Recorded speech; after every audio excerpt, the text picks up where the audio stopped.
Daniel Pipes of the National Review, which is a leading Republican publication, has a brilliant idea about the war in Syria. So to give you some backstory to that, the war broke out a few years ago now, I think, because Bashar al-Assad, who is the dictator in Syria, gunned down non-violent protesters in the streets for months. So we're dealing with a real good guy here. So Pipe's argument is that we should support Assad. Of course.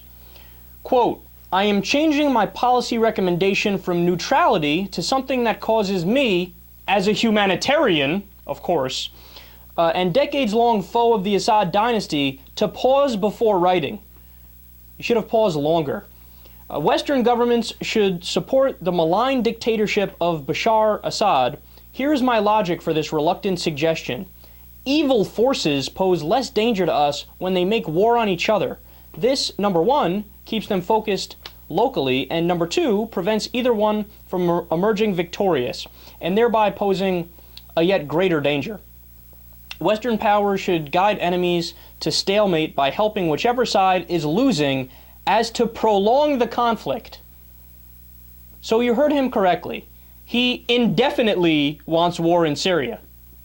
No regard at all for the hundreds of thousands of innocent people. Nope, I want indefinite war because I don't like Assad and I don't like the people who are trying to topple him. You know, I've heard people be pro-war. I think we all have. But usually it's because they want some kind of goal accomplished at the end. I've never heard people being pro-war because they just want war. Indefinitely. By the way, this suggestion comes on the heels of a Human Rights Watch report that documents a systematic pattern of Assad's forces using unguided dumb bombs on civilian population centers. Assad has killed over 70,000 Syrians. But this genius wants us to support him. Look, you got to understand something, man. I'll give you the bigger backstory here to what's going on in Syria. It's part of basically the Arab Spring. Remember the Arab Spring? You had Egypt toppled, Libya, etc. They're moving towards democracy in areas in the Middle East, which is obviously a good thing.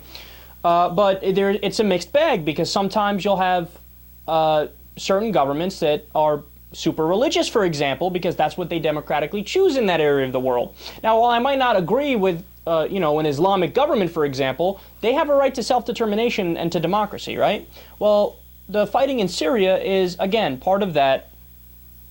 And it's been a huge problem has came about recently because some people who end up helping the rebels in Syria are al-Qaeda members. You have al-Qaeda and you have other terrorist groups that are helping the rebels try to topple Assad, and they're probably doing it, keep it real, because if they topple Assad, they want either a certain part of the country maybe to establish their own area, or they might just want the whole government. So it's a very sticky situation because on the one hand, of course, you want the murderous genocidal dictator who kills civilians to be toppled, but on the other hand, you don't know what's going to replace it. It's an open question. So is this a conversation that's very black and white? No, absolutely not. There's a tremendous amount of gray area, and there's no good answer, to be honest. But to take that position, it's like, yeah, we should help Assad. Well, no, you should never help Assad. Again, he's a murderous dictator. No, you should help whoever's losing because then they'll be fighting forever, and that's great. Yeah, but then you have no regard at all for the innocent people that are there.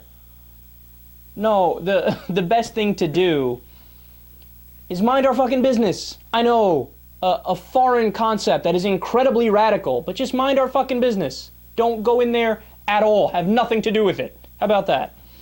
And while I do obviously hope for everything to work out for all the innocent people there and the civilians and the Syrian citizens, it's not, we're already invested in 900 military bases. We still have a war going on. We got a $16 trillion national debt, and why should we be the ones to always have to get involved somewhere? If Britain or France or any other nations want to help out, then be my guest.